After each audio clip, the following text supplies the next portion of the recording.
Good evening, everybody. Welcome to this meeting of the Audit Committee. Apologies. Thank you, Chairman. We have apologies for absence from Councillor May. Councillor Acott is substituting. Apologies from Councillor Riley. Councillor Cutler is substituting, and apologies from Councillor Edwards. Councillor Barton Brown is substituting. And apologies, I should have put Hannah first. Members' interests. Any member have any interests? No, there are none. Minutes. A copy of the minutes of the meeting is attached. Has everybody had a chance to look through it? Everybody happy with that? Yep. All around, yeah.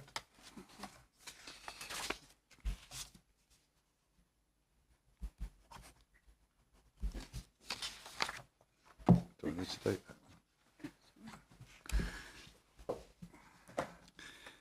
Item 4, Counter Fraud and Investigation Directorate Quarterly Performance Report for 22-23. Chairman, Mr Barnes is taking the report as Mr Deneen is unable to attend the meeting this evening. Mr Barnes, you'd like to go ahead? Thank you, Chair. So Mr Deneen just asked me to field this item on his behalf as he needs to be elsewhere this evening. So the report before you just outlines the current position with the counter fraud team and the work they're doing. As outlined in section 3, there's one particular report of suspected fraud that's been received and is being worked on, and there are 33 active investigations being conducted. There has been a change of arrangements in respect of his team. So they were previously working for an organisation called Natis, who was providing a service to a number of local authorities. That's now been subsumed into a separate team that Mike's dealing with, leading at Thurrock, and there are some staffing implications as a result of that sort of change of direction. So that's proving challenging to him at the moment, but nonetheless they're continuing to deliver the service to the best of their abilities. The report also includes the work plan for the year at Appendix 1, or A, sorry, and that shows the items that the team are planning to deliver during the course of the year and the progress that's been made in respect of those. I'll try to field any questions the members may have, Chair. If not, I'll refer them to Mr Deneen via email.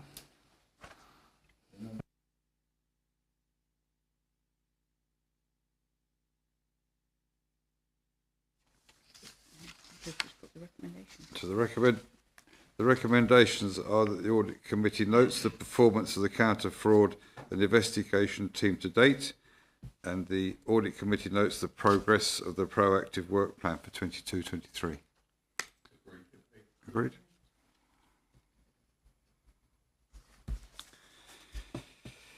Item 5, the Internal Audit Quarterly Performance Report 2022-23. Mr Barnes again. Me again, Chair, and this is my report. So it's, hopefully I'll be able to provide a bit more information and have a discussion around that if we want to. So the piece begins on page 11 of your PDF pack, and it's an update on the report that we brought to you in April last year in respect of the planned work that we were going to undertake in respect of the 22-23 financial year. And since the last meeting, there's been no further changes to the work that we're planning to do. In respect to the team's performance indicators as reported at section 3, our sickness absence continues to improve, although we did suffer one particular bout of COVID during the year, with one officer spending quite a few days off as a result of that.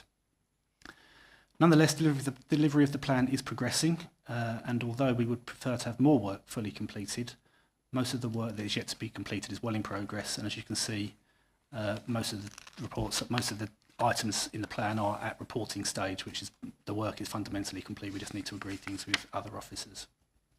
We will definitely be well placed to deliver the overall assurance for the council by the time we come to complete our annual reporting in July. Appendix A to the report provides a status update on each of those pieces of work within the plan. Appendices B and C report the results of our work that's been completed since we last met, providing assurance in respect of a number of grant claims that we're required to certify, and indicating some areas for further work for the council to undertake in respect of the fire safety arrangements for the housing stock.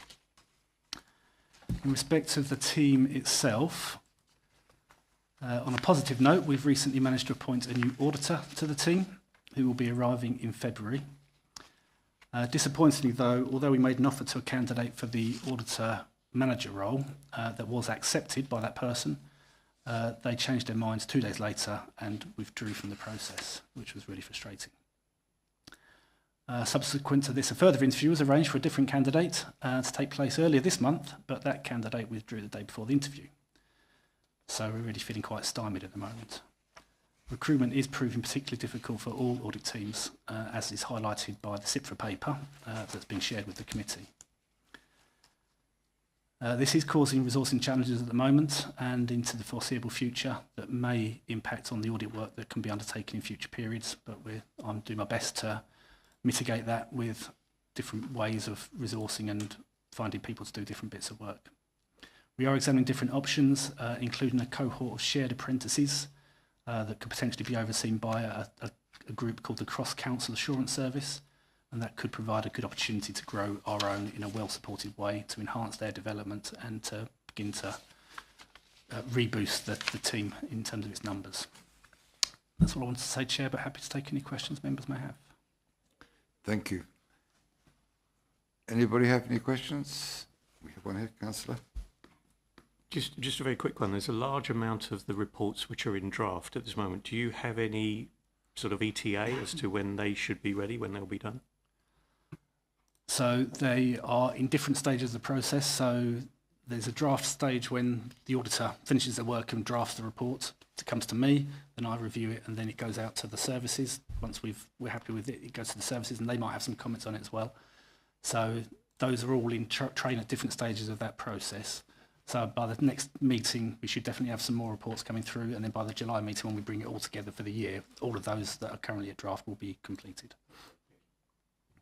Anyone else? No, thank you very much. Thank you, Chair. The recommendation is the Audit Committee notes the progress made in delivering the 2023 internal audit strategy.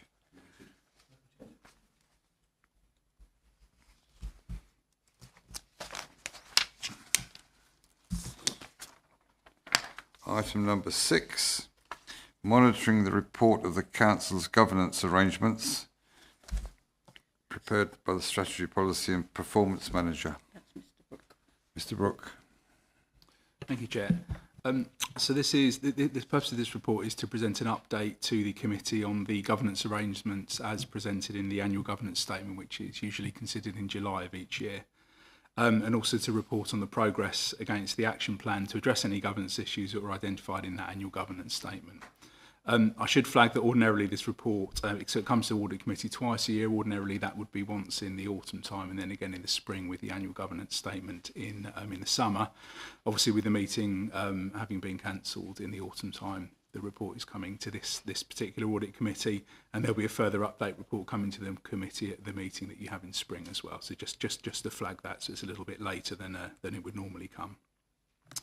I'm just going to raise a few sort of highlights, just a few sort of aspects of the report. So I'll sort of reference with the paragraph number. So I think probably the first area to just have a look at would be on paragraph 3.1.2, which is on page 1 of the report, or 31 in the PDF pack. So it was just really in response to a disappointing response rate that we got to a council survey that we ran. It was probably around this time last year, actually, just sort of overall satisfaction with the council and a range of questions around council services. Just 125 responses, and I think at Cabinet, I think it was, we had quite a discussion around sort of why we thought that might be. So.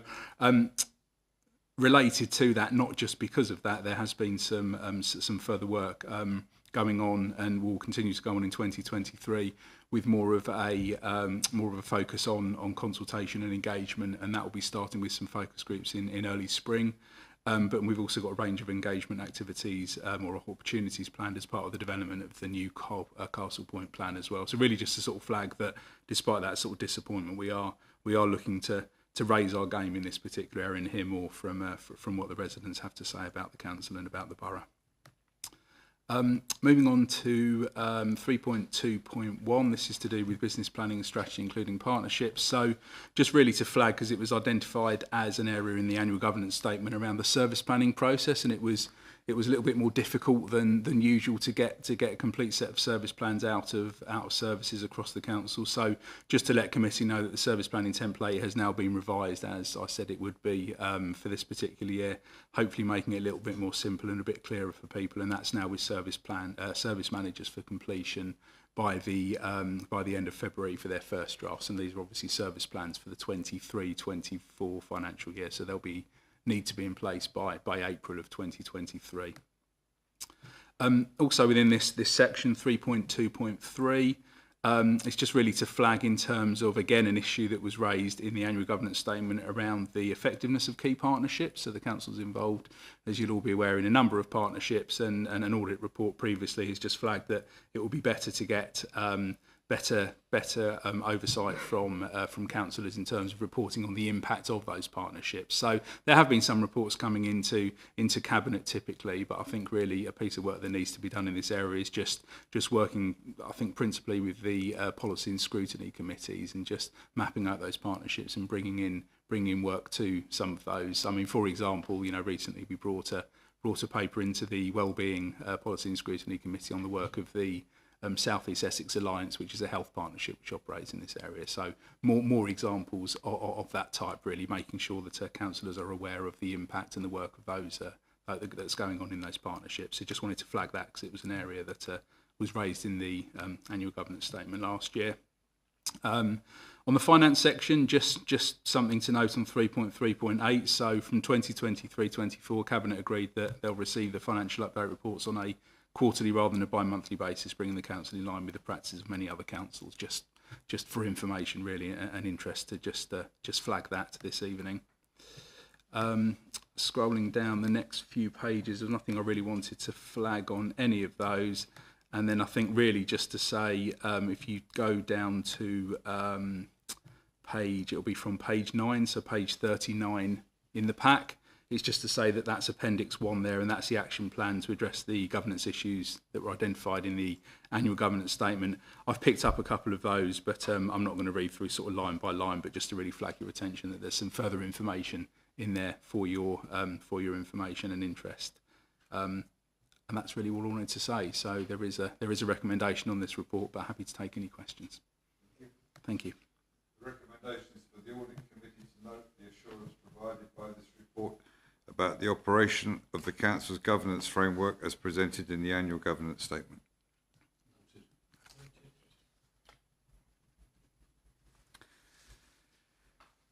Item number 7, Local Code of Governance report prepared by the Strategy, Policy and Performance Manager. Yes, that's me again. So this is a related report to the governance monitoring report, which is a part of the Local Code of Governance. So the purpose of this report is to present to the Audit Committee an updated Local Code of Governance for consideration and adoption. The Local Code of Governance, or the Code for short, it sets out the governance framework adopted by the Council and the principles that underpin it. And we say that it needs to be regularly reviewed but updated no less frequently than every 3 years. It's quite a substantial document with quite a few appendices as well, which is probably why it's good that it only comes in once every 3 years. But it's important because what it does, it basically sets out how our governance framework and how we're going to manage all of those governance processes. So in 2.2, you can see that it says the overall aim of the governance framework set out in this code is to help local authorities adopt governance arrangements that are proportionate to the risk environment facing the council, are directed in accordance with agreed policy and according to priorities, lead to sound and inclusive decision making, and ensure clear accountability for the use of the resources in order to achieve desired outcomes for service users and communities. So the actual governance, the Local Code of Governance itself is included as an appendix to this particular report. The code also includes 3 appendices. The first of these, Appendix A, are the core principles from the SIPFA Solace Delivering Good Governance and Local Government Framework, which is something we followed for a long time. I mean, the latest revision is back in 2016. Nothing's changed or had to change since then, but it very much follows the principles that are set out within that framework. Appendix B sets out the Nolan Committee's principles on public life, again a key part of our governance framework. And then Appendix C is called How to Run a Successful Organisation. It basically covers the key management processes, and those same management processes are the ones that are used to order the report that I've just presented to you on the governance monitoring arrangements, which is around things like business planning, strategy, financial management, partnerships, etc., etc. I think okay. It's probably just worth me covering actually, just in terms of the operation of the governance framework. So this is in a section 5. So just to say that the code itself includes something called a good governance group, which includes a number of officers across the council who are, I suppose, leads for each of those governance areas. Tonight we have two officers who are on that good governance group. The core framework also includes something called a How It Works guide, which provides, with training where necessary, but basically provides guidance to managers in terms of various areas of the business. So things around what they're required to do for financial management, with business planning, with procurement, and all of the other key governance processes. There's also completion of something called a manager assurance statement. So all the service managers of all the services in the council are required to go through that and basically provide pieces of evidence to show how they have complied with our governance framework. There's also an annual review and challenge of these assessments, which is undertaken by the Good Governance Group. So we look through these and just sort of make sure that we're satisfied, and typically we'll cross-reference with the head of internal audit as well, in terms of if there's anything that he's picked up in the in terms of the audits that have been carried out in the year that perhaps goes against the self-assessments that the managers have undertaken. And then the work of this good governance group and the manager's assurance statements and everything that sits in the framework is reflected in the governance monitoring reports, i.e. as we've considered this evening, but also in the annual governance statement as well, which is presented to Audit Committee once a year. I think that was all I wanted to say on the local code of governance. As I say, it's a fairly sort of lengthy document. Happy to take any questions, and there is a recommendation on this particular report as well. Thank you. Thank you. The recommendation is that the Audit Committee approves the local code of governance and agrees its adoption. Great. Thank you very much. Item number 8 is the Treasury Management Investment Strategies 23-24, prepared by Financial Services Manager. Yes, thank you, Chair. These are very familiar strategies. They come around every single year, and it won't be the only time this year that you'll see them, because these do get appended as part of the budget report that will come to Cabinet and Council, I believe it's the 15th of February. This year there is a small update from the SITFA in terms of the Treasury Management Code of Practice that had very little impact on our strategies, but one of the impacts is that rather than only having a mid-year and an end-of-year report, we will now be bringing quarterly updates to Audit Committee on our Treasury management activities. So as I say, the substance of these strategies is pretty much the same as last year. There's some refresher figures as appropriate. I don't feel the need to highlight any of those, but it's things like interest rate forecasts, for example.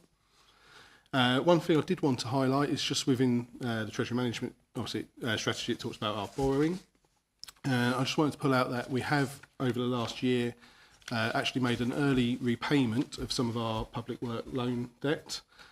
We've repaid, it was principal of 7.7 million, but we were able to achieve a £750,000 discount on that. It was back in sort of September, October time when the markets were all over the place following the mini budget at that point. Gilt yields, which the loans are sort of linked to, all shot up, and then that worked in our favour. So because of that, we were able to take advantage and achieve that discount.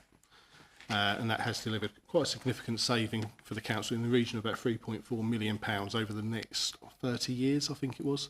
It was over the remaining life of those loans. So that's all I was going to say about the actual Treasury Management Strategy. And on the investment strategy side of it, there is only one change which I'm proposing this year. So currently, as in previous years, we've been limited to UK institutions. I am proposing that we remove any geographical limitation on our investments. The reason for this, it will enable us to access a wider market. It still means that we can look at institutions that have credit ratings and will still comply with all the credit ratings. All of our investments will remain in pound sterling, so we're not exposed to any exchange rate risk. And obviously what we will be doing, as we do with any new investment, is all the due diligence and making sure that institutions that we are investing in or with aren't linked to countries that have got questionable human rights records, as an example. That's the only change that is being proposed. I don't really have, because these are very regular reports that come out every year, any more that I wish to particularly say on these. There is a recommendation on the report, but happy to take any questions from any members. Any questions? Councillor first. Very quick one. I know we've brought it up before, but has there been any change in addressing ethical investments or looking at sustainability as part of that process?